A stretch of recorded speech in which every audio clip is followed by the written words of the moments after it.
Sometimes someone might say, "Father, I think I need a more difficult penance for my sins." The thing is, it's not the difficulty of the penance that makes atonement for your sins. It's how the penance unites you with Christ's suffering for your sins that makes atonement. You are sharing in Christ's sufferings, not doing it all on your own. Hello there. I'm Father Nathan Mudd of the Fathers of Mercy and chaplain at the National Shrine of Our Lady of Champion, where Mary appeared here in Wisconsin. Today we're here for Class 7 of our 8-part series on Frequent Confession, the book by Father Benedict Baur. Frequent Confession, its place in the spiritual life. Today we'll be talking about making satisfaction for our sins, sacramental satisfaction, as well as sacramental grace and fraternal charity, and how those all work together as an integral part of confession.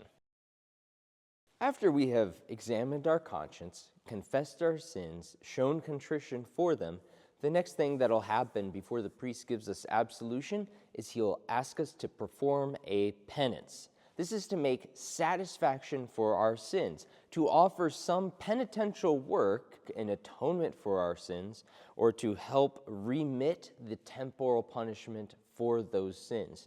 To remit means to get away, to do away with.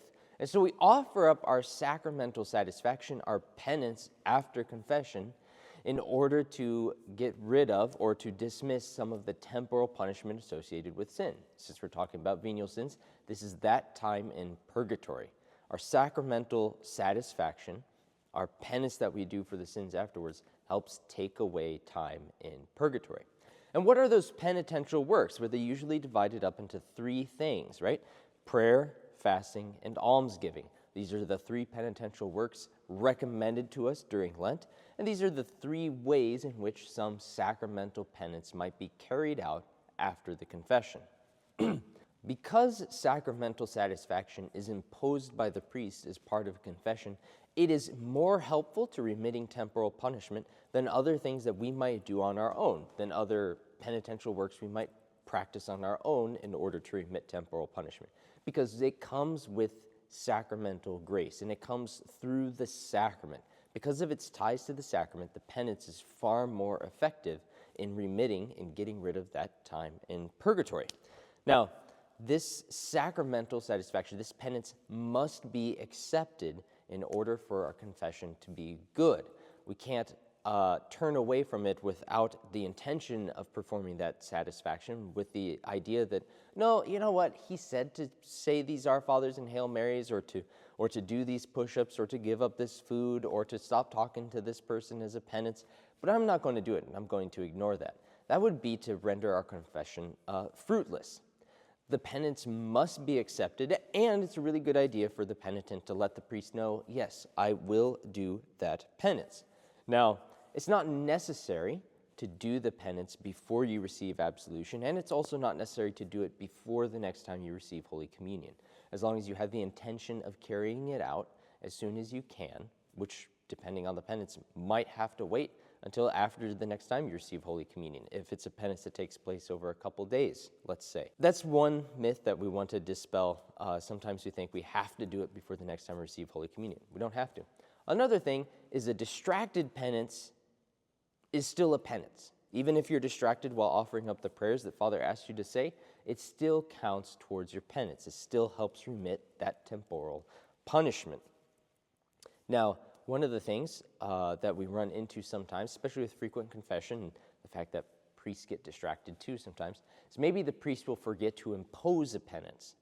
Our author, Father Baur, suggests if that's the case, gently remind the priest that, Father, did you give me a penance? Or, let's say you don't realize that till after you get out of the confessional because you're so nervous about going to confession for whatever reason, then it's a good idea to impose a penance on yourself, something that you think is fitting, maybe judging last confessions, and then to bring that up the next time you go into confession, to ask the next priest about what to do instead, since you didn't receive a sacramental penance to carry out, but tell him what you did instead. One of the last things that our author adds in this piece on satisfaction is how we offer even like the daily things that we run into as part of satisfaction for our sin. So besides what we do as the confessor has imposed upon us, we also want to offer up even the sufferings that we run into in reparation. This is part of the virtue of penance, which we talked about several classes ago. And so when we do penance, when we think about making satisfaction for our sins, when we're offering things in atonement with Christ's passion for the remission of our temporal punishment, and even for the remission of the temporal punishment of others, like the poor souls in purgatory who are suffering in that, we're growing in the virtue of penance, and we are growing in our imitation of Christ, who suffered not in order to remit punishment for his sins, because he didn't commit any sins, but in order to remit punishment for our sins. Christ's sufferings made satisfaction for our sins. And whenever we offer satisfaction, whenever we offer up a penance after confession, or any of the penitential works we might undertake even voluntarily, we imitate Christ and uniting our sufferings to him for remitting the punishment of our sins. We are also remitting the punishment of the sins of the poor souls in purgatory.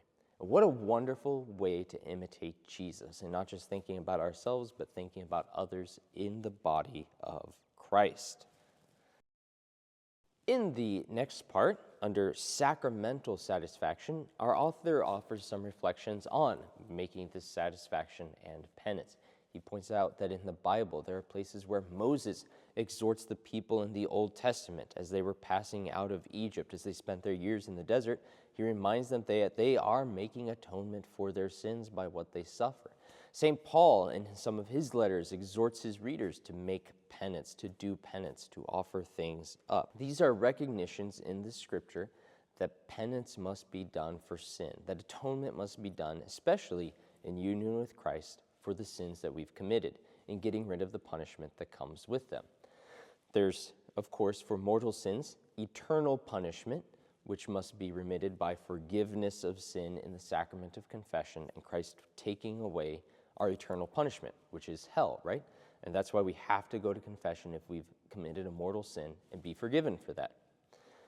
Also, though, venial sins don't merit hell, right? They don't merit eternal punishment. They only merit that temporal punishment, which we also want to get rid of, time in purgatory. It's something that we don't want to do.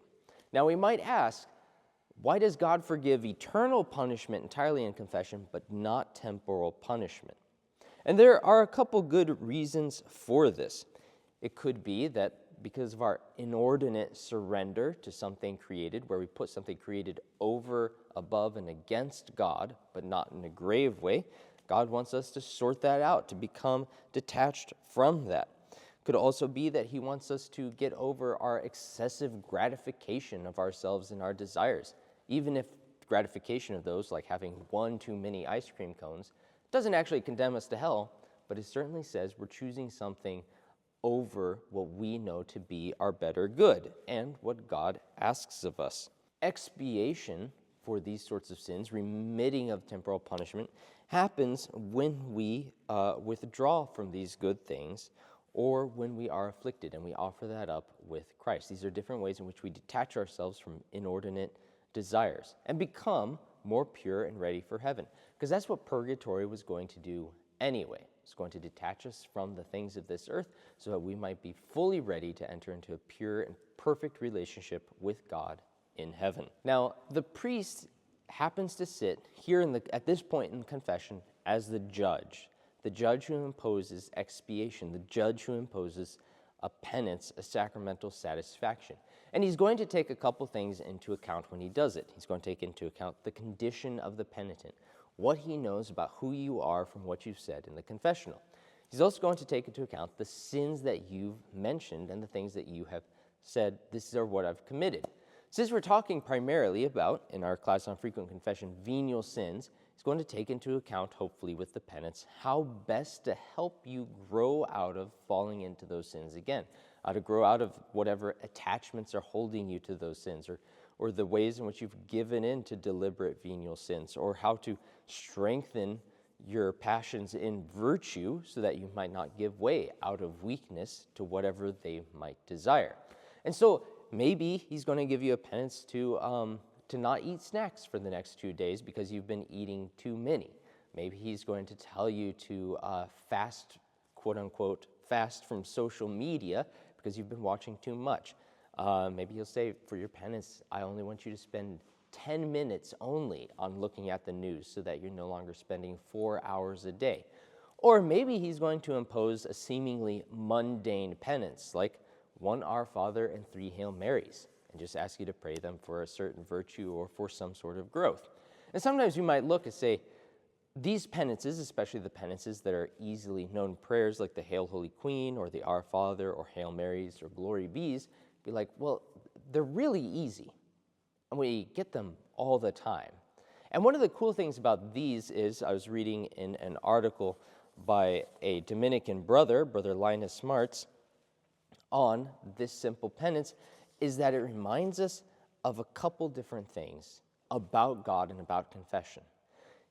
First, it shows us the infinite power of the cross, reminding us that it's Christ's grace and what he suffered that wipes away our sins, and not merely our penances that we offer up, right? They don't wipe away punishment. They unite us to Christ's suffering, which does wipe away our punishment.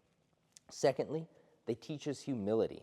They help us to realize how humble we should be, and that it's not through our power that we get rid of sin. It's God's power working in the sacrament.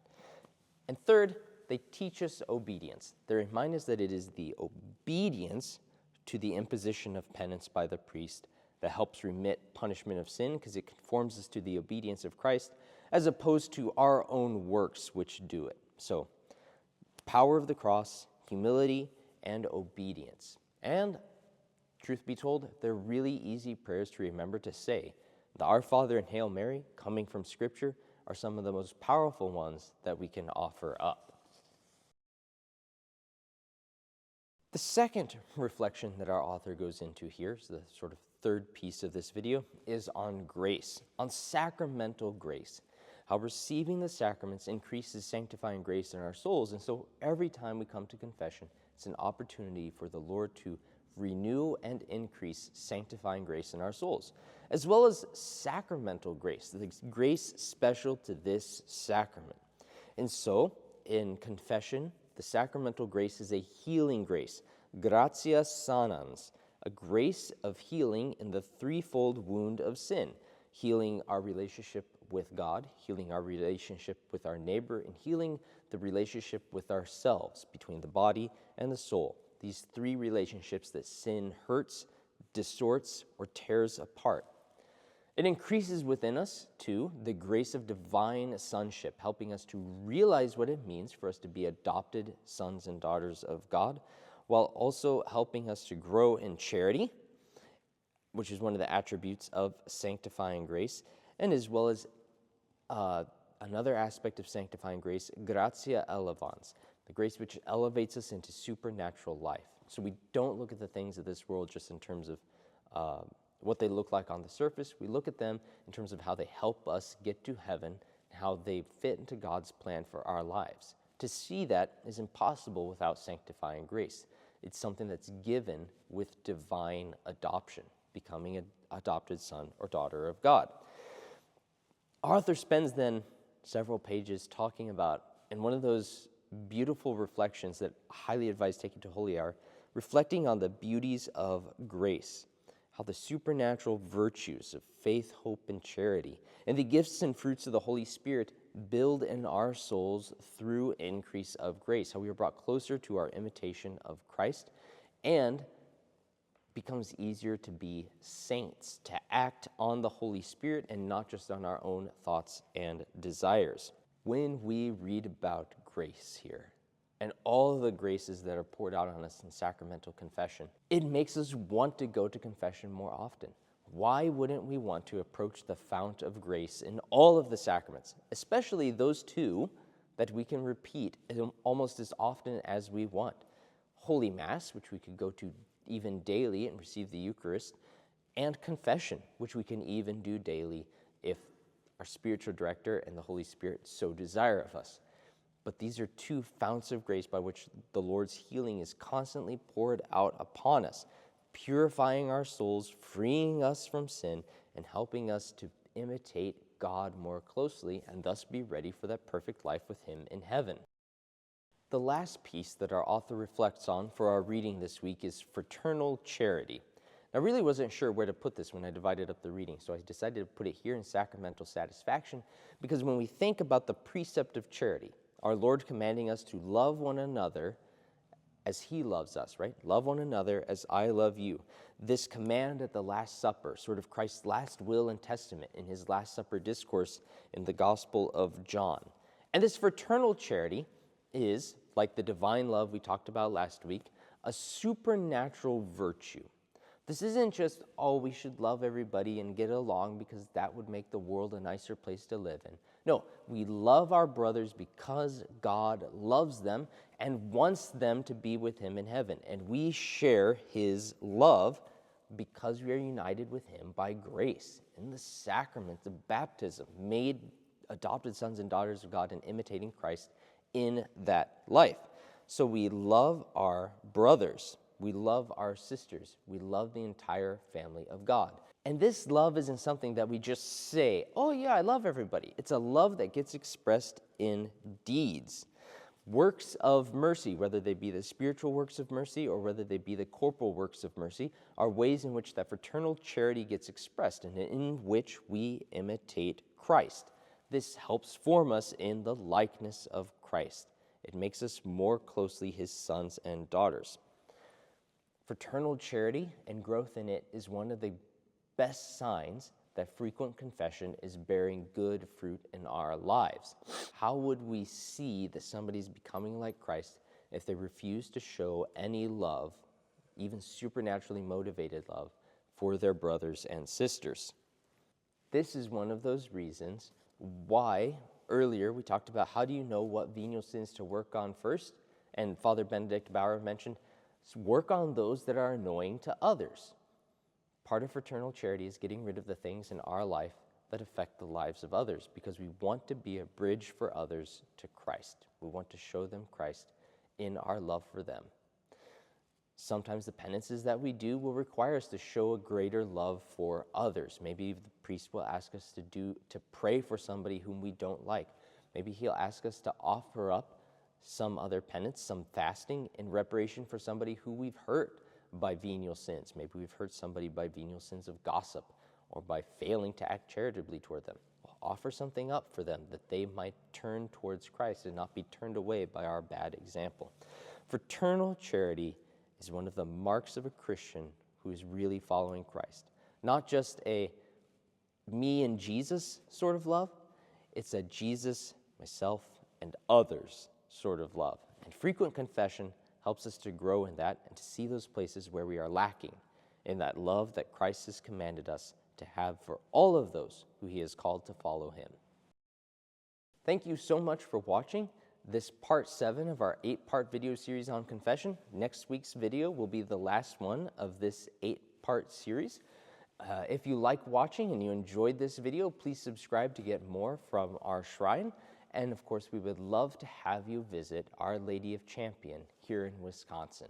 Please keep me in your prayers, and I will keep you in mine. God bless you.